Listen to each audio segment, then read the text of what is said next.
É porque agora a gente pode falar, né, sobre o Pedro, Mauro César Pereira. Porque no Flamengo era aquela tensão constante se teria o Pedro na final da Libertadores, Bruno Henrique podendo ser punido, né? E podendo ficar fora por muitos jogos. Então, o Pedro... Não vou segurar. O Pedro, tá? Ele sofreu essa lesão, ele teve essa fratura, né? No braço, onde foi imobilizado o braço até a parte de cima. Não teria como o Pedro jogar, né? Por alguns meses aí, pelo Flamengo. E aí, o Pedro agora tá botando uma imobilização abaixo do cotovelo, né? O Flamengo já tá pensando numa forma do Pedro jogar a final da Libertadores. É o Flamengo se esforçando ao máximo pro Pedro poder disputar essa final. Por quê? Porque é o principal camisa 9 do Flamengo, é o principal finalizador. O Flamengo vive um momento aí pecando em finalizações em grande parte dos jogos. Então o Pedro vai ser um jogador essencial, né, para esse Flamengo. Mauro, eu acho que é praticamente certo o Pedro jogar a final da Libertadores. A gente tem aí 18 dias, acho que a gente tem 18, é isso? Hoje é dia, vamos 17. Ver aqui, hoje é dia 17.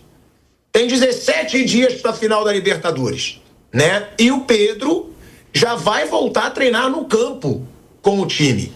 Então, é praticamente certo que o Pedro esteja na final da Libertadores, né, Mauro César Pereira? E o Flamengo tá confiante com relação a esse processo. Não é praticamente certo, ainda tem muita caminhada. Ele está fazendo hoje 3 semanas da lesão e está tudo dentro do que foi planejado.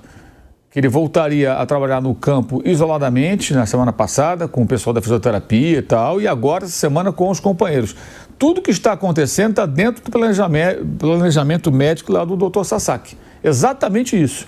Hoje, 3 semanas, ele volta a trabalhar com os colegas sem contato físico e está tudo normal. Agora vem a parte mais importante.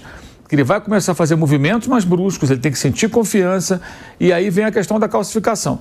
À medida que a dor vai diminuindo, isso que os médicos falam, a dor vai diminuindo, eles percebem o quê? Que ele é um termômetro de que está calcificando o osso. Até os médicos dizem que mais do que uma radiografia, essa análise clínica é mais importante nesse momento. Mais adiante, acho que semana que vem, eles vão fazer raio-x, o que mais tiver que fazer, para poder visualizar essa consolidação. São 4 a 8 semanas para ele ficar ok. Então, na semana que vem, aí faz 4 semanas. Aí qual a ideia? Ele tem que fazer um jogo pelo menos. As oportunidades: Bragantino, dia 22, Atlético, dia 26, né? 25, né? Que é sábado e terça-feira. Ele tem que jogar uma dessas partidas, esse é o planejamento, para que ele demonstre que tem condições de entrar em campo e desempenhar sua função. Porque senão você coloca o cara na final, sem jogar esse tempo todo, aí o cara está inseguro, não consegue jogar, você já vai quebrar uma substituição. E aí o planejamento vai todo em cima dele, chega na hora o cara não consegue jogar. Então ele tem que fazer uma partida antes. Isso está dentro do planejamento. Que ele passe por esse teste, digamos assim. Até agora tudo está correndo bem, mas são 4 a 8 semanas para essa recuperação. Se ele conseguir em 4 semanas, o que parece possível até o momento, ele consegue participar de um desses jogos e ele vai para a final. E aí vai ter que ver como é que ele está tecnicamente e tal. Ele continua trabalhando na parte aeróbica, né? Correndo na esteira, fazendo atividades físicas que não dependem do braço. Porque a grande questão é, a partir daí, ele vai trabalhar, para ele jogar, ele tem que jogar com uma tala menor. O Flamengo preparou 2 modelos, um plano A e um plano B, que tem que ser aprovada pela CBF e pela Conmebol para jogar contra a Red Bull Bragantino ou Atlético, ou os dois, e depois Palmeiras na Libertadores, na final. Então, na verdade, ainda falta um bocado para a gente ter certeza disso. Que agora ele pode não só ter um desempenho bom e sentir nada, como ele pode sentir alguma coisa. Estou inseguro, aí disputa uma bola, dói, fica com medo, aí não dá para jogar. Então, ainda existem alguns passos a serem dados. A boa notícia é que, assim, a estimativa otimista, a projeção otimista, ela está até agora caminhando dentro dessa ideia, desse otimismo, digamos assim. As coisas estão correndo bem. Até o momento, mas ainda falta uma caminhada para afirmar assim, que ele praticamente vai jogar. Eu acho um pouco precoce, Thiago. Tá tomando muito leite também, né, Mauro César Pereira? Leite. Tem que tomar leite, fazendo até merchan. Aliás, muito bom aquele merchan, os caras foram bem espertos. O Leite está em dia, o Pedro fazendo nitidamente todo o esforço para estar de prontidão para a final da Libertadores. O Mauro diz que acha precipitado quando eu digo que, eu acho quase certo o Pedro jogar a final. E realmente, né, ele vai ter que jogar antes para ver se ele vai sentir dores, se não vai. Mas é um esforço do Flamengo e uma esperança cada vez maior do Flamengo que o Pedro dispute essa final com o braço com uma imobilização abaixo do cotovelo, Piperno. Olha, Pineldo, aí tem algumas coisas que elas são antagônicas, né? Se a final da Libertadores fosse amanhã e você perguntasse pro jogador hoje, é óbvio que ele fala, eu vou dar um jeito, eu vou, sei lá, descansar à noite, fazer giro, fazer qualquer coisa, porque eu quero jogar.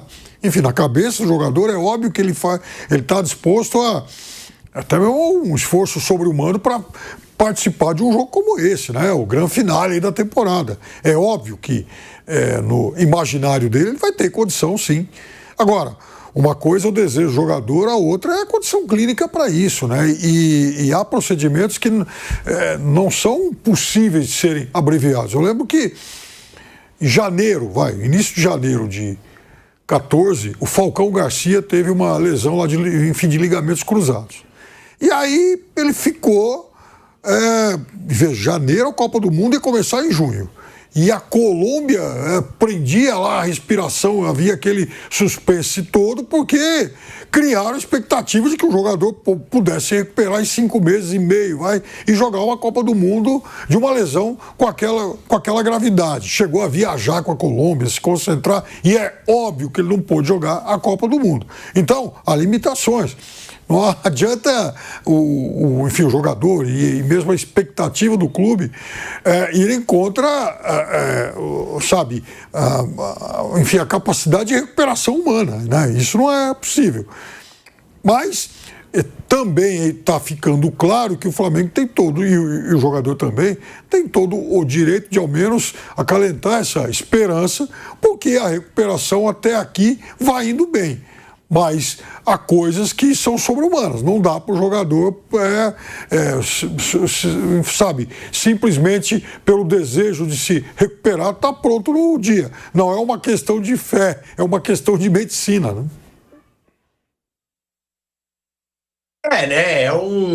É um Pedro que vai fazer todo o esforço para voltar. O Pedro já deu indícios de que tem uma força física, né, muito boa para recuperação de lesões. Ele precisava de 9 meses para se recuperar do joelho e voltou em 7 meses. Tudo bem, não voltou num super ritmo, mas voltou em 7 meses. Voltando aí para a rádio, tá? De volta à Rádio Jovem Pan, agora na rádio e no YouTube. É um Flamengo, Bruno, que precisa do Pedro, principalmente se o Bruno Henrique for punido, né, Bruno Prado? Porque o Bruno Henrique é um dos substitutos do Pedro, principalmente para a função de 9. De 9, eu acho que ele é o único, tirando o Juninho, que não recebe muitas chances do Felipe Luiz. E lembrando, né, Bruno, que o caso do Bruno Henrique está gerando uma pressão popular muito grande. Então, eu acho difícil, ainda que o primeiro voto tenha sido pela absolvição, eu acho que o Bruno Henrique deve ser punido de alguma forma. E aí fica ainda mais importante o retorno do Pedro, né, Bruno? O Pedro é um jogador importante, é realmente o único 9 mesmo, né? O Juninho me parece que é um jogador que está fora dos planos, que dificilmente vai ficar na próxima temporada. E aí tem outras opções que o Felipe usa, já usou o Bruno Henrique ali por dentro, já usou o Plata na final da Libertadores não pode jogar, né, que está suspenso. Mais ou menos, são essas as opções. O que ele usa mesmo de centralizado são Pedro, Plata e Bruno Henrique, não foge muito disso. Então é importante que o Pedro esteja recuperado, mas não tem jeito, ele vai fazer o possível, vai fazer, assim, não tem jeito de jogar se for vetado, né? Ele vai fazer o máximo de esforço que ele puder, mas é o tempo, é a recuperação. Claro que uma final é especial e pode fazer algo a mais, só que não tem como não está totalmente no controle dele. Mas o Pedro é um cara importante para o Flamengo, é um dos melhores centroavantes aqui do futebol brasileiro. Antes de ter a lesão ano passado, para mim, claramente, ele era o melhor 9 aqui do país. Depois da lesão, ele teve seus altos e baixos, os seus momentos, alguns momentos no banco, alguns momentos que caiu de produção, melhorou, ele está oscilando um pouquinho mais do que é normal.